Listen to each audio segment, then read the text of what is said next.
نحمده تعالى ونستعينه ونستغفره ونعوذ بالله من شرور أنفسنا وسيئات أعمالنا من يهده الله فلا مضل له ومن يضلله فلا هادي له أشهد أن لا إله إلا الله وحده لا شريك له وأشهد أن محمدًا عبده ورسوله صلى الله عليه وعلى آله وأصحابه ومن اتبع هداه إلى يوم الدين أما بعد فإخواني الكرام أعزني الله وإياكم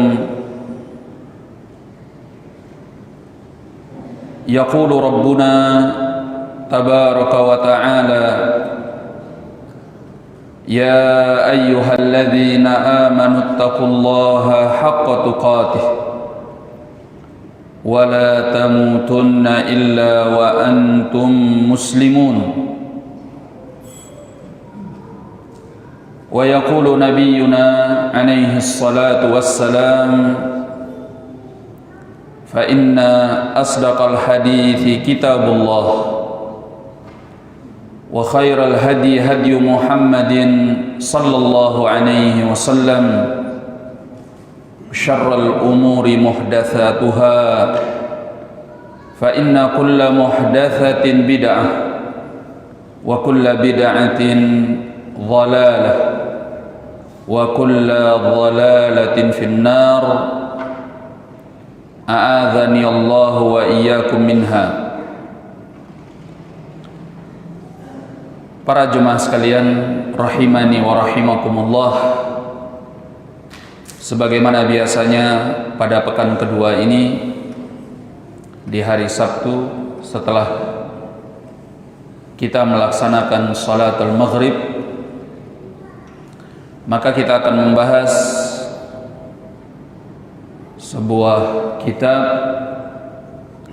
karya al-Imam al-Hafidh Ibnu Hajar al-Asqalani asy-Syafi'i rahimahullahu ta'ala,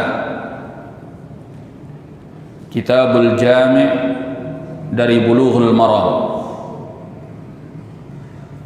Pada kesempatan kali ini kita sampai pada hadis yang berikutnya, yaitu hadis Jabir bin Abdullah radhiyallahu ta'ala anhuma.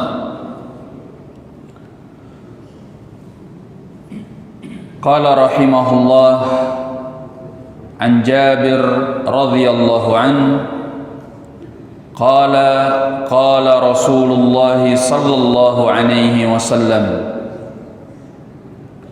Dari Jabir radhiyallahu anhu, beliau berkata, bersabda Rasulullah sallallahu alaihi wasallam, kullu ma'rufin sadaqah, setiap perbuatan baik adalah sedekah. Akhrajahul Bukhari, dikeluarkan oleh Al-Bukhari di dalam sahihnya. Sebenarnya hadis ini juga dikeluarkan oleh Al-Imam Muslim di dalam sahihnya, hanya saja dari sahabat yang berbeda, yaitu dari sahabat Hudzaifah ibn al-Yaman radhiyallahu anhu, dengan lafaz yang sama, kullu ma'rufin sadaqah, setiap perbuatan baik adalah sedekah. Jadi lafadznya muttafaqun alaih. dikeluarkan oleh Al-Bukhari dan Muslim. Hanya saja sahabat yang meriwayatkan berbeda. Kalau dalam Sahih Al-Bukhari dari hadis Jabir bin Abdullah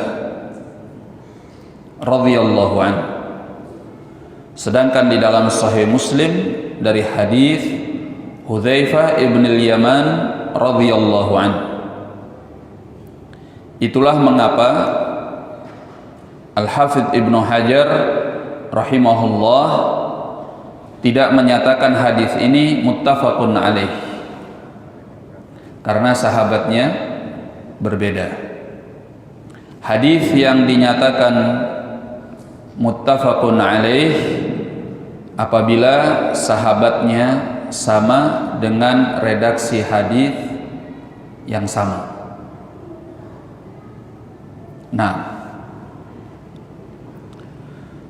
Nabi sallallahu alaihi wasallam di dalam hadis ini menyatakan kullu ma'rufin shadaqah. Setiap perbuatan baik adalah sedekah. Kata kul menunjukkan keumumannya, setiap atau seluruh, tanpa terkecuali. Walaupun kebaikan itu sesuatu yang kecil, maka nilainya di sisi Allah adalah sedekah. Dan kata ma'ruf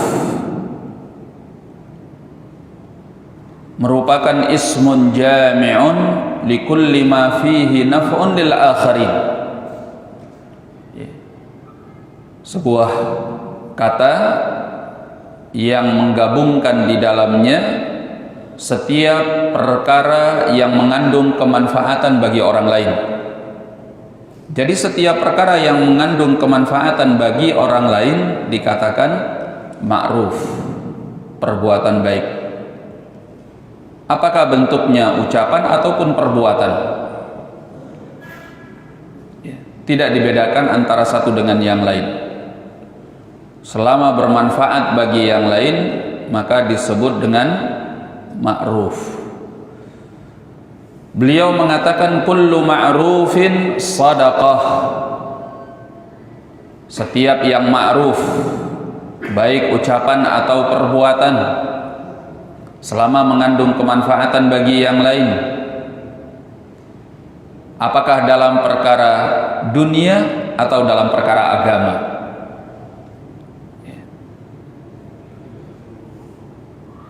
Maka beliau katakan shadaqah. Shadaqah itu asalnya adalah seseorang mengeluarkan hartanya di jalan Allah. Maka sedekah di dalam Islam asalnya terbagi dua. Ada yang hukumnya wajib, yaitu zakat bagi orang yang punya harta. Dan yang kedua mustahabbah, mandubah, sedekah yang sunnah, yaitu yang selain zakat yang telah diwajibkan. Dan sedekah yang sunnah itu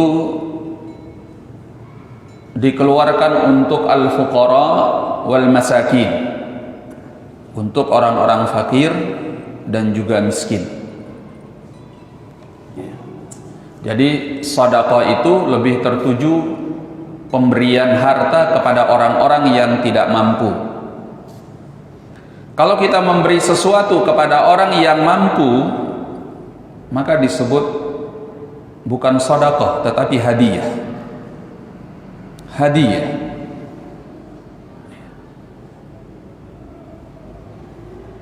Namun di sini Nabi sallallahu alaihi wasallam menyatakan kullu ma'ruf shadaqah.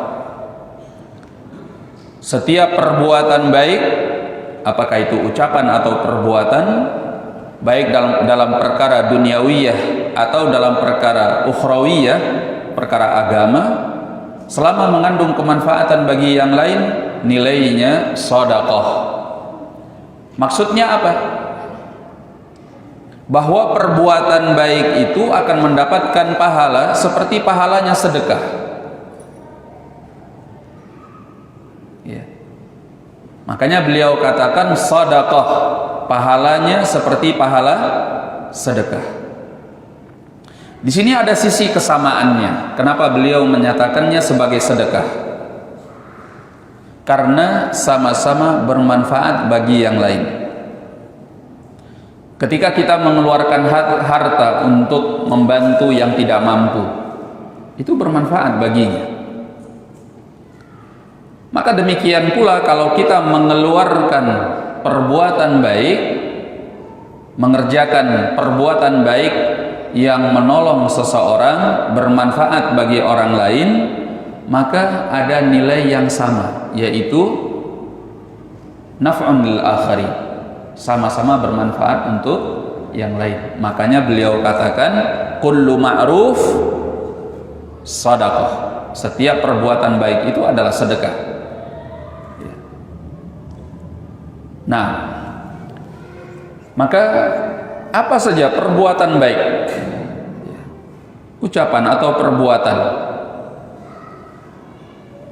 yang bermanfaat bagi orang lain. Contoh misalnya, mendoakan orang yang bersin ketika dia mengucapkan alhamdulillah, kita katakan rahimakallah, itu bermanfaat untuknya karena kita mendoakan rahmat Allah terlimpahkan kepada orang tersebut. Ya. Contoh lain misalnya seperti mengucapkan salam, assalamualaikum, mendoakan keselamatan untuk orang lain, bermanfaat untuknya, itu adalah sedekah. Contoh yang lain seperti memberikan nasihat, menyampaikan ilmu, membacakan ayat Al-Quran dengan ruqyah, atau membacakan hadis yang bermanfaat untuk seseorang, semuanya bernilai sedekah dari ucapan yang kita keluarkan dari lisan kita. Demikian pula perbuatan, ya. Contohnya membantu orang lain untuk mengangkatkan barangnya ke atas kendaraannya, menyeberangkan orang tua dari pinggir jalan, ya. Atau apapun bentuknya, maka semua bernilai sedekah di sisi Allah. Datang di dalam hadis yang juga dikeluarkan oleh Al-Bukhari dan Muslim dari hadis Abi Hurairah radhiyallahu anhu, Nabi sallallahu alaihi wasallam bersabda, kullu sulama minan nas alaihi sadaqah, setiap persendian dari manusia itu ada sedekahnya. Setiap persendian dari manusia ada sedekahnya.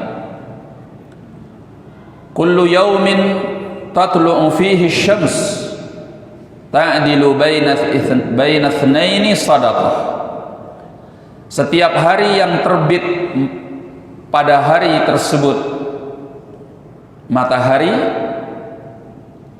engkau berbuat adil di antara dua orang adalah sedekah. Wa tu'inu ar-rajula fi dabbatihi fatahmiluhu 'alaiha aw tarfa'u lahu mata'an sadaqah. Dan engkau membantu seseorang pada hewan tunggangannya sehingga engkau membawakan bebannya ke atas hewan tunggangan tersebut, atau engkau angkat barangnya untuknya, maka merupakan sedekah. Wal kalimatu thayyibatu sadaqah. Demikian pula kata beliau, kalimat yang baik adalah sedekah. Wa bi kulli khatwatin tamshiha ila shalah sadaqah. dan setiap langkah yang engkau langkahkan untuk salat merupakan sedekah. Wa tumitul adza 'anit thariq sadaqah, dan engkau menyingkirkan gangguan dari jalan juga merupakan sedekah. Di dalam hadis ini beliau memperinci pintu-pintu kebaikan yang bisa menjadi sedekah untuk kita. Apakah ucapan atau perbuatan? Maka jangan menahan diri dari berbuat baik kepada orang lain, karena kita akan butuh sedekah-sedekah ini menjadi timbangan pahala kita di sisi Allah di hari kiamat kelak.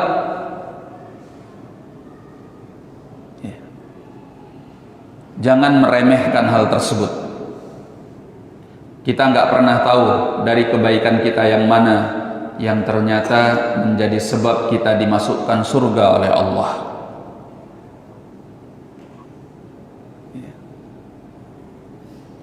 Kalau kita melakukan kebaikan untuk orang lain itu dengan tulus, dengan hati yang benar-benar ikhlas, hanya mengharapkan pahala dari Allah Subhanahu wa ta'ala, Allah Maha tahu apa yang ada di dalam hati seseorang.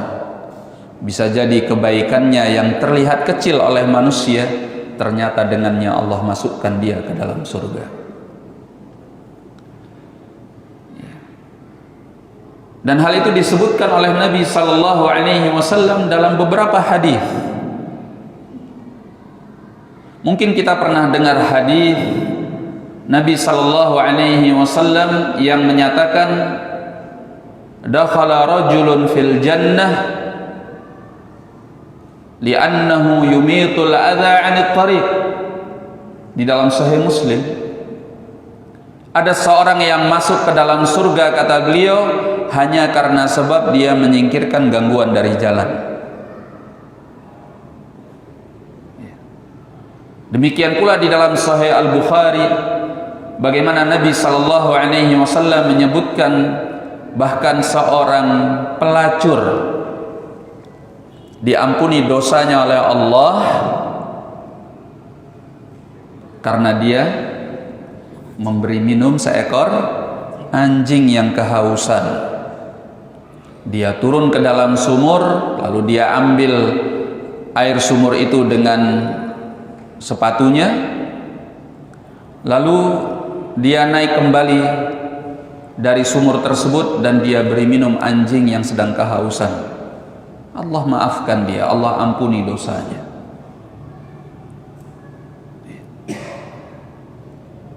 Maka hendaknya seorang muslim menjadi miftahan lil khairi wa mighlaqan lisyarr. Seorang muslim itu hendaknya menjadi kunci kebaikan dan gembok bagi keburukan.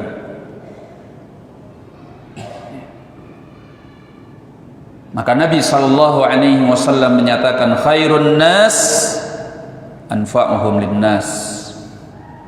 Manusia terbaik adalah manusia yang paling bermanfaat untuk orang lain.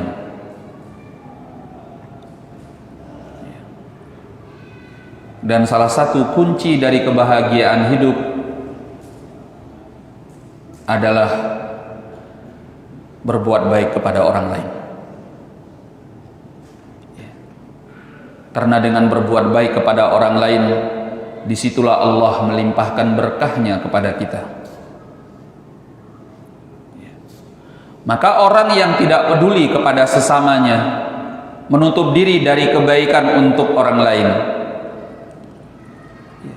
sedikit kemanfaatannya, maka dia juga dipersulit hidupnya oleh Allah.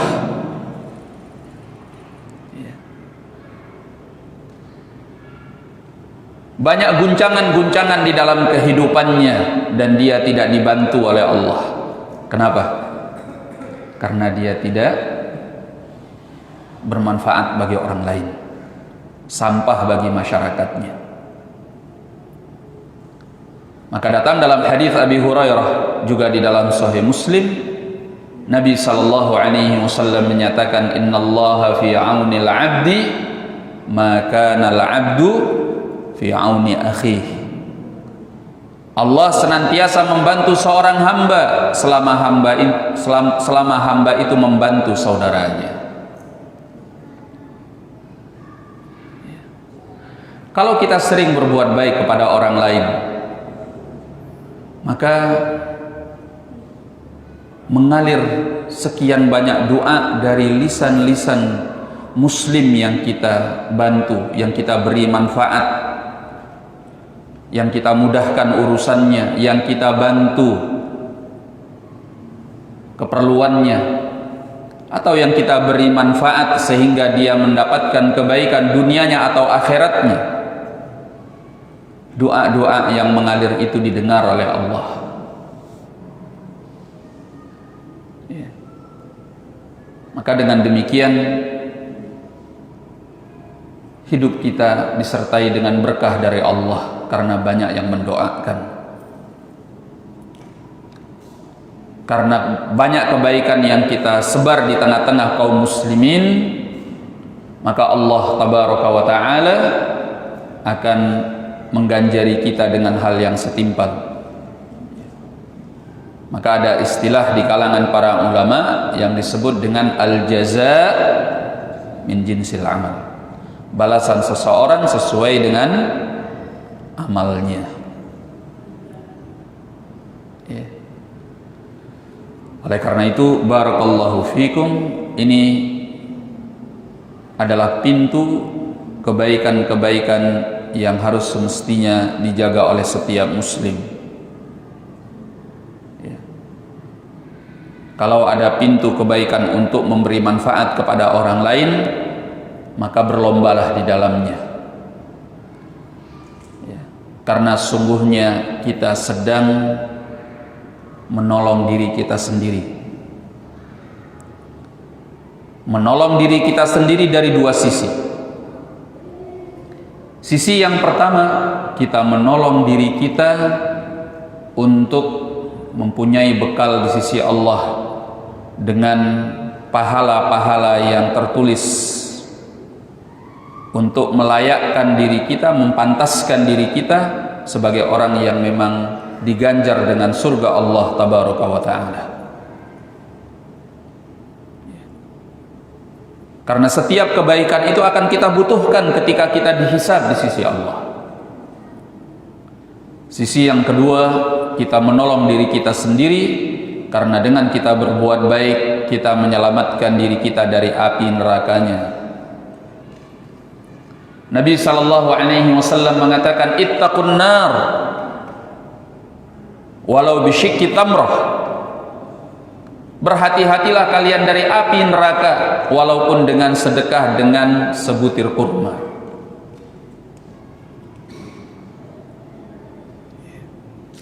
Kebaikan-kebaikan ini yang akan menyelamatkan kita di sisi Allah, bahkan di dalam kehidupan dunia ini sebelum akhirat. Kebaikan-kebaikan itu bisa menolak bala.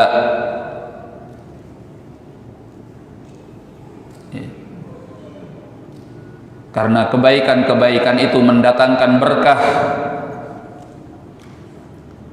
sehingga keburukan yang tadinya akan menimpa kita ditakdirkan oleh Allah untuk disingkirkan karena kita punya kebaikan.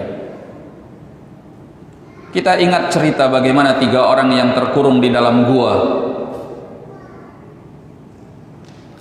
Dengan apa mereka selamat dari gua itu? Dengan amal soleh.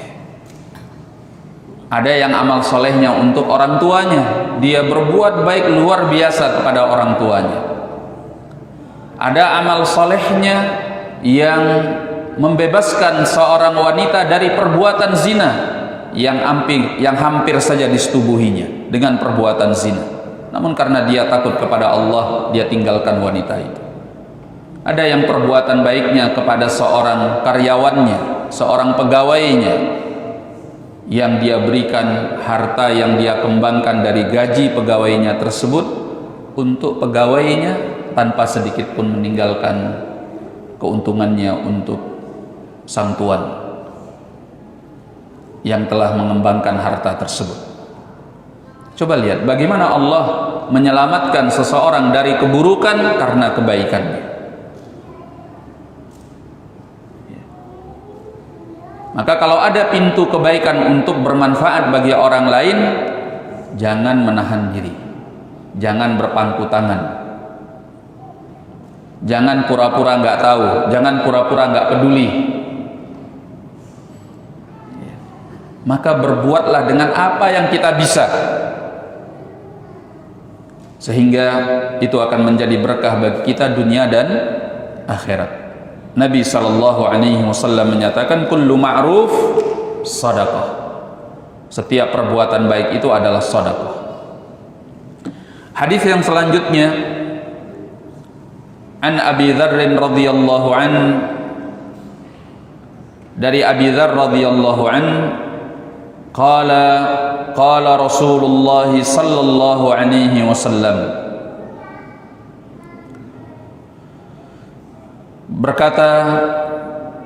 beliau berkata, bersabda Rasulullah sallallahu alaihi wasallam, la tahqiranna minal ma'rufi syai'a,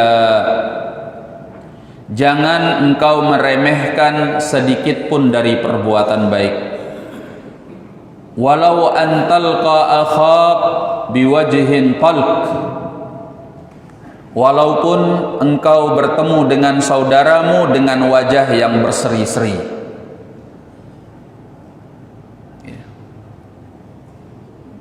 Ini masih lanjutan dari hadis yang sebelumnya. Maksudnya dari sisi makna pembahasannya ini berkesesuaian dengan hadis yang sebelumnya, yang mana Nabi Shallallahu Alaihi Wasallam mengingatkan kita untuk tidak meremehkan kebaikan sedikit pun, walaupun kecil, karena hal kecil itu bisa jadi merupakan sebab kita dimasukkan ke surga oleh Allah. Datang di dalam Sahih Al-Bukhari juga dari hadis Abi Hurairah radhiyallahu an, Nabi sallallahu alaihi wasallam menyatakan, wa innal 'abda la yatakallamu bil kalimah la yulqi laha balan yarfa'ahu Allahu biha darajat. Kata beliau, ada seseorang yang berbicara dengan sebuah kalimat yang dia tidak mempedulikannya, la yulqi laha balan, artinya bahwa dia tidak memperhatikannya, tapi yang diucapkannya ini kalimat baik. Apa yang terjadi? Yarfa'ahu Allah biha darajat. Dengan sebab satu kalimat itu Allah angkat beberapa derajat orang tersebut di sisinya. Satu kalimat. Ya.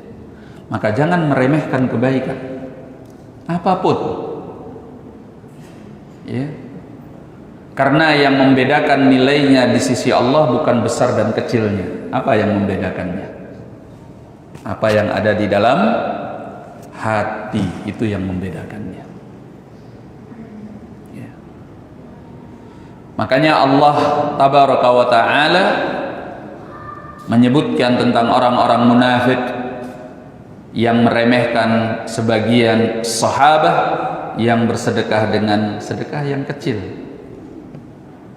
Kalau sedekahnya banyak dikatakan ingin pujian manusia, kalau sedekahnya sedikit dikatakan apa gunanya sedekah yang sedikit itu.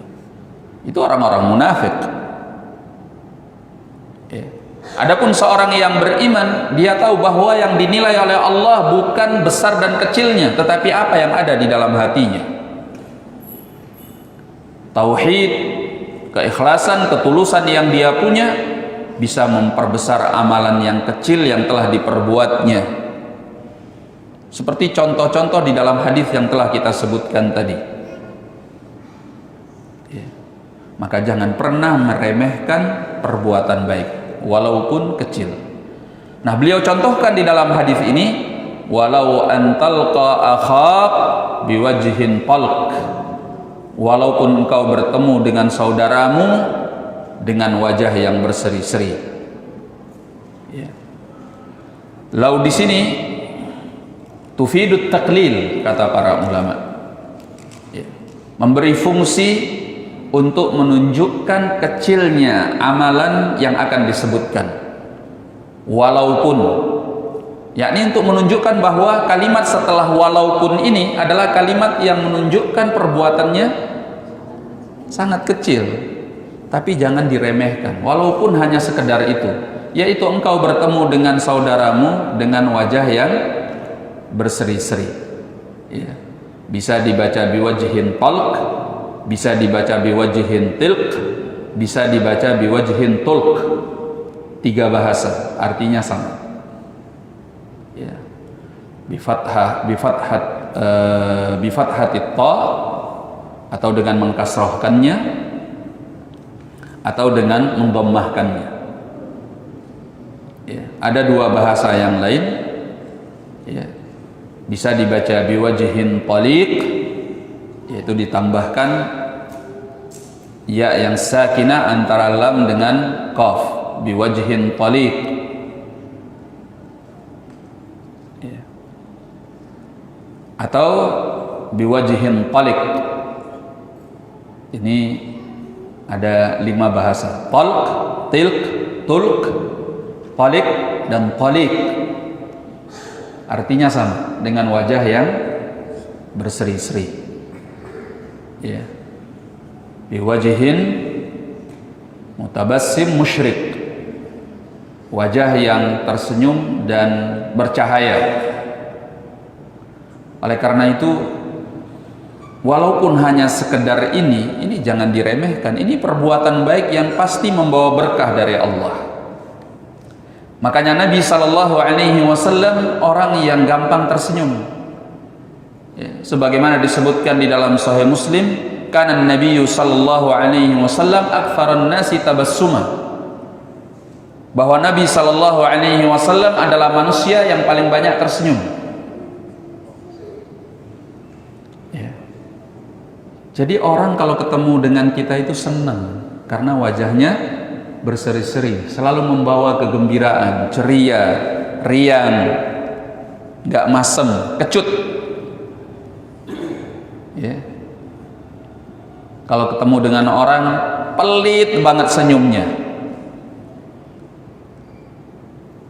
ya. Kalaupun senyum hanya sekedarnya saja, gitu, pelit banget senyumnya. Allahul musta'an. Padahal nggak bayar kan, senyum gratis juga, nggak bayar. Kenapa pelit banget senyumnya? Ya. Sehingga kesannya di masyarakat itu, teman-teman yang ngaji sunnah itu sangar-sangar, mengerikan gitu. Kesannya begitu. Kenapa? Karena nggak mau senyum. Allahul musta'an. Kalau ketemu sama orang itu cuma dipelototin, kayak mau ditelan gitu. Jadi takut gitu. Apaan ini? Mestinya kita lebih ramah, dan dari bentuk keramahan adalah senyum, wajahnya yang ceria, memulai dengan salam, assalamualaikum, walaupun sepatah 2 patah kata, bertegur sapa, bagaimana kabarnya bapak, ibu, ya, atau siapa yang kita hadapi, senyum, ya, kan enak, sehingga itu merupakan sedekah. Walau antalqa akhak biwajhin taliq, walaupun kau bertemu dengan saudaramu dalam bentuk wajah yang berseri-seri, itu sedekah, ya. Nah, asal jangan senyum-senyum sendiri. Nah, itu yang masalah. Kalau senyum-senyum sendiri itu kebanyakan senyum jadi masalah, ya kan? Baik. Tapi usahakan kalau bertemu dengan orang lain, wajahnya yang berseri-seri dan tersenyum. Hadis ini menunjukkan bahwa perbuatan itu adalah mustahab, dianjurkan oleh Nabi SAW. Perbuatan ma'ruf yang nilainya sedekah berpahala di sisi Allah. Ya, apa antum rasanya kalau ketemu dengan orang itu wajahnya masem, walaupun mungkin nggak ada masalah dengan dia, tapi kan nggak enak. Ya enggak? Tapi ketemu dengan orang yang wajahnya selalu ceria, gampang tersenyum, kelihatannya sangat ramah, sopan, kan enak. Ya. Kita yang sedang pusing pun jadi adem hatinya. Ketemu dengan orang yang periang, ceria, gembira. Tapi yang tadinya kita ceria, begitu ketemu dengan orang yang wajahnya muram, masem, kecut, jadi ikut stres gitu. Jadi ikut terbebani. Maka apa yang dikatakan oleh Nabi Sallallahu Alaihi Wasallam ini menunjukkan betapa sempurnanya Islam. Bahkan dalam hal-hal seperti ini diajarkan di dalam Islam, diatur di dalam Islam. Ya. Karena Islam itu adalah agama yang penuh dengan kasih sayang. Nah, maka ini sangat penting di dalam menjaga al-ukhuwah, persaudaraan di antara kaum muslimin, dan menunjukkan betapa indahnya persaudaraan tersebut. Baik, hadis yang berikutnya.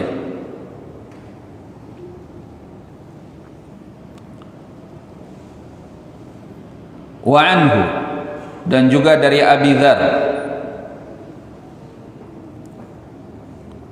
qala Rasulullah sallallahu alaihi wasallam,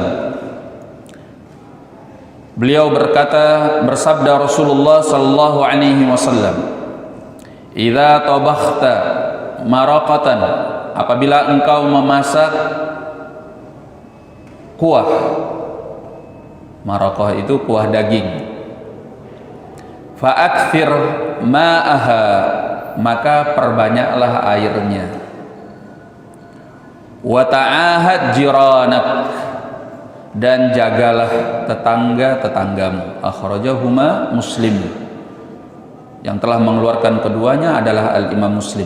Maksudnya keduanya dengan hadis yang sebelum ini. Nah, ya sudah adzan. Kita berhenti sebentar untuk mendengarkan adzan. Kita lanjutkan setelah adzan sebelum salat.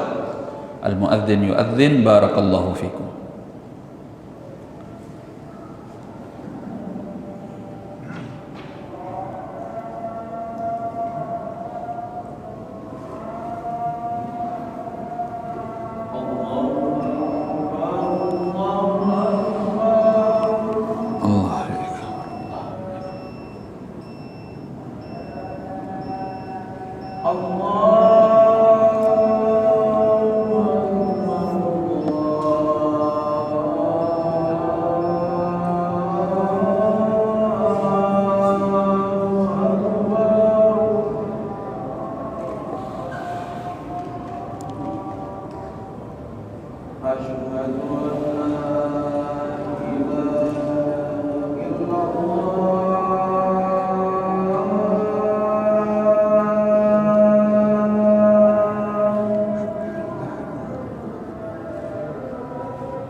Bismillahirrahmanirrahim.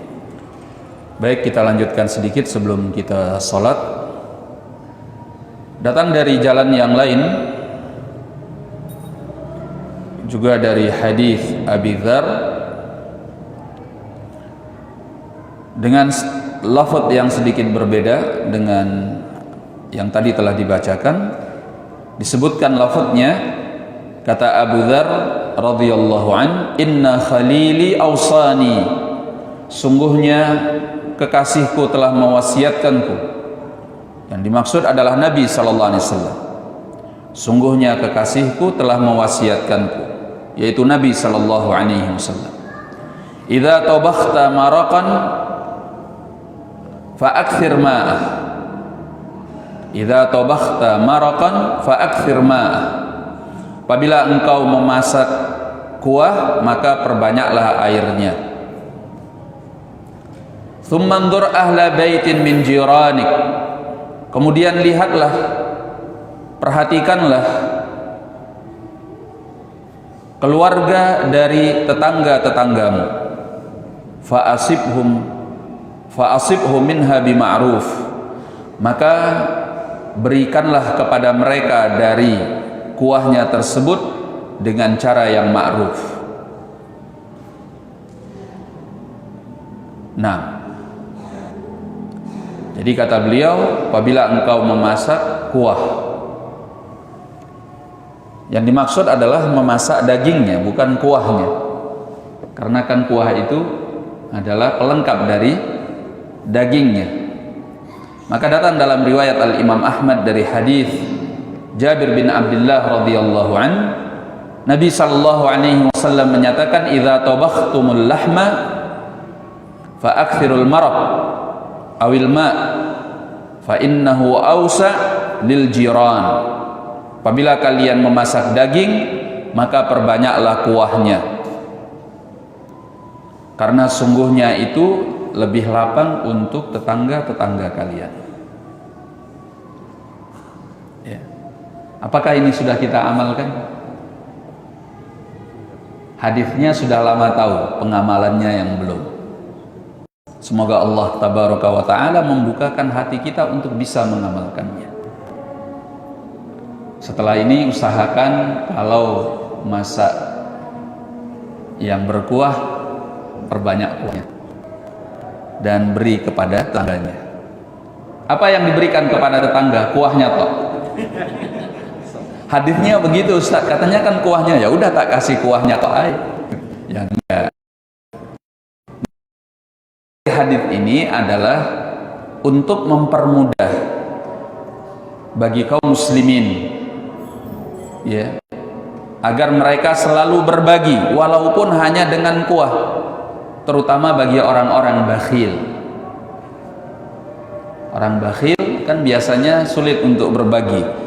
Masa kuahnya aja nggak mau, itu udah parah banget, ya. Bakhilnya wis medit istilahnya. Masa kuahnya aja nggak mau.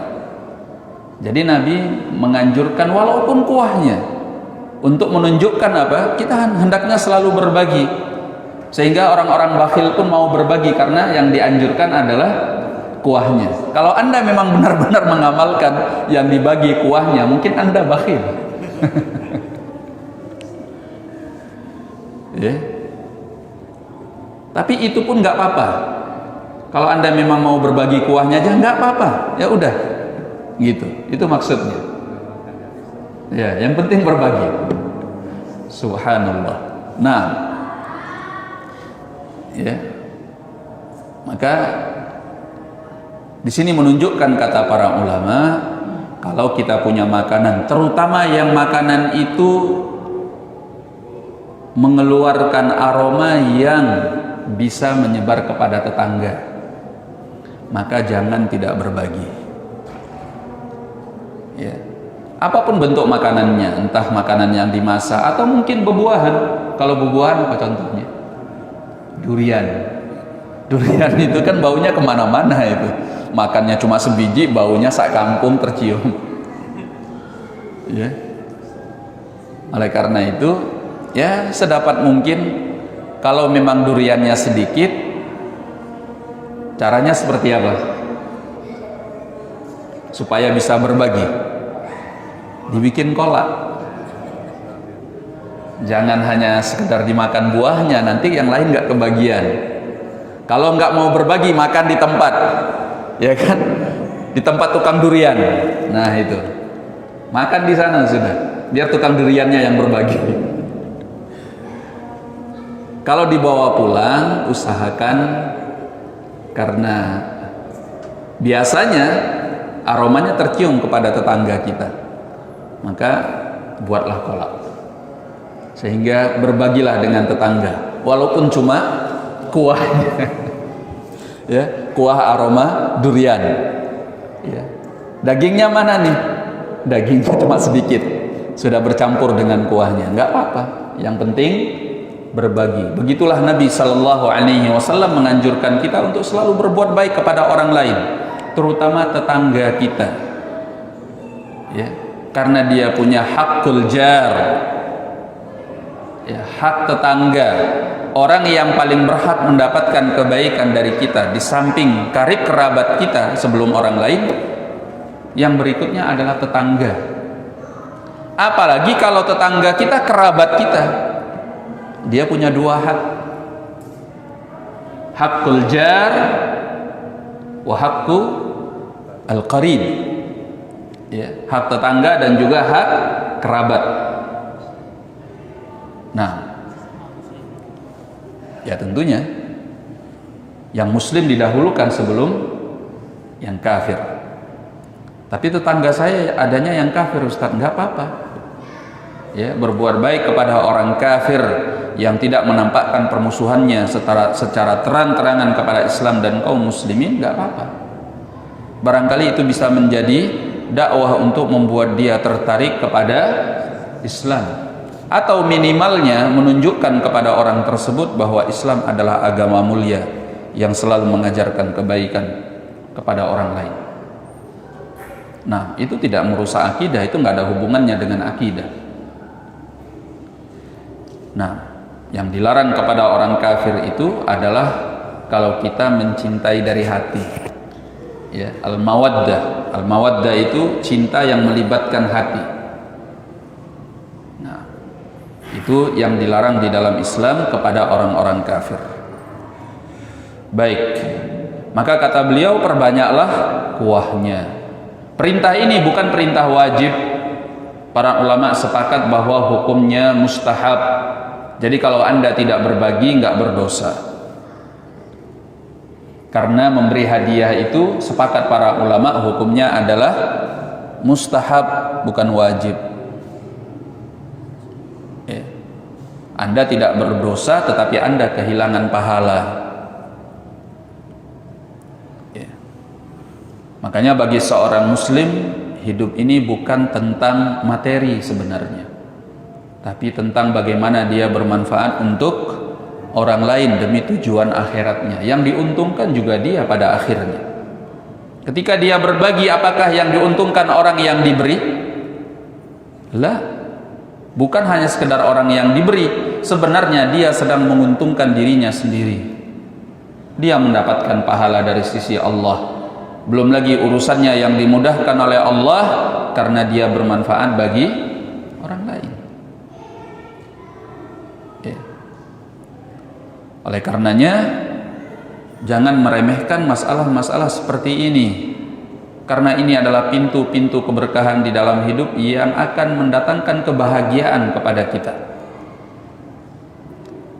Makanya tadi telah kita singgung, Syekh Abdurrahman bin Nasir As-Sa'di rahimahullah menyebutkan bahwa salah satu kunci kebahagiaan hidup, kalau kita ingin bahagia di dalam kehidupan dunia ini, hendaknya memperbanyak berbuat baik kepada orang lain, ya, sehingga hidup kita berkah.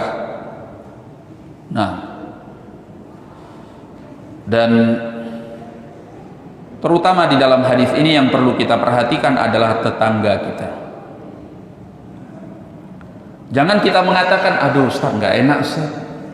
Kenapa? Karena saya makanannya dikit, masakan saya juga belum tentu enak. Jangan meremehkan kebaikan sedikit pun. Makanya di dalam hadis yang sebelumnya apa kata Nabi? La tahqiranna minal ma'rufi syai'a. Engkau jangan meremehkan kebaikan sedikit pun. Walaupun sedikit, walaupun hanya sekedar mungkin makanan yang kita beri kepada tetangga itu dia bisa beli berlipat-lipat dari apa yang kita beri, enggak masalah. Itu menunjukkan bahwa kita peduli kepadanya, bahwa kita berbuat baik kepadanya, bahwa kita menghargai dia sebagai tetangga kita. Jadi yang dilihat adalah nilainya, bukan apa yang diberi. Makanya Nabi katakan perbanyaklah kuahnya, karena bukan masalah apa yang diberi, tapi nilai yang terkandung di dalam pemberian tersebut, ya, dari nilai persaudaraan, kepedulian, perhatian, apalagi tetangga, ya. Bukankah kalau kita ada sesuatu yang menimpa kita, mereka orang yang pertama bisa menolong kita. Tetangga kita yang menutupi aurat kita, tetangga kita yang menutupi aib kita, tetangga kita yang membantu kita. Pintu yang pertama yang bisa kita ketuk kalau terjadi sesuatu di rumah kita siapa? Tetangga. Besar hak mereka kepada kita, ya.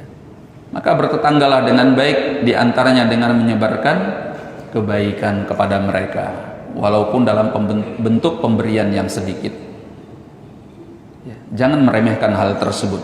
Inilah indahnya ajaran Islam yang diajarkan oleh Nabi sallallahu alaihi wa ala alihi wasallam. Nah, wallahu a'lam bissawab. Mungkin ini yang kita pelajari pada kesempatan kali ini. Sebelum kita akhiri, ada yang mau bertanya? Ya, silakan.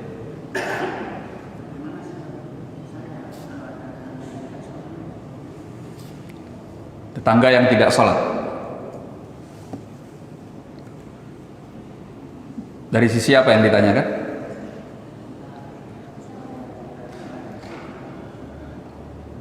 Tetaplah berbuat baik kepadanya, tunaikan hak tetangga, ya. Dan di antara kebaikan yang bisa kita lakukan terhadapnya, nasihati dia. Dan nasihat itu bisa masuk dan kita bisa berkomunikasi dengan dia kalau kita berbuat baik kepadanya. Tapi kalau kita ketus kepada dia, kemudian nggak pernah peduli, kita tutup pintu rumah kita dari dia, nggak pernah berbagi dengan dia, bagaimana tiba-tiba kemudian kita datang, Pak sholat Pak? Kan nggak mungkin ya. Yang terjadi adalah keributan. Ada apa kamu ngurusin saya? Gitu. Tapi kalau kita berbuat baik kepadanya, ya kita tunjukkan, kita berbagi kepada dia, kita tunjukkan bahwa kita peduli sama dia. Maka ketika ada kesempatan untuk kita ngobrol, untuk kita bisa memberikan nasihat, sampaikan kepada dia dengan cara yang baik. Ya mungkin tidak dengan cara menghakimi seperti tadi, Pak sholat Pak, kenapa Bapak tidak sholat? Itu kan lebih menghakimi ya. Tapi ngobrol dengan cara yang enak, ya. Bapak kalau sholat di mana? Gitu. Ya kan bisa dengan pertanyaan, Bapak sholatnya di mana? Oh saya nggak sholat Pak. Kenapa Pak nggak sholat? Gitu. Saya Nasrani Pak. Gitu. Nggak taunya dia Nasrani. Oh ya udah nggak apa-apa. Ya. Paling tidak perbuatan baik kita, kepedulian kita kepadanya, ya, ada beberapa keuntungan yang tadi kita sebutkan. Pertama, bisa jadi hal itu membuat daya tarik untuk dia masuk, tertarik kepada Islam.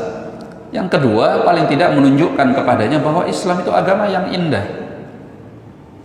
Bukan seperti yang disebarkan oleh banyak orang, bahwa Islam itu agama bengis yang haus darah, atau agama kejam dan sebagainya. Enggak, Islam itu agama yang indah, mengajarkan kedamaian, memberikan kasih sayang kepada sesama umat manusia.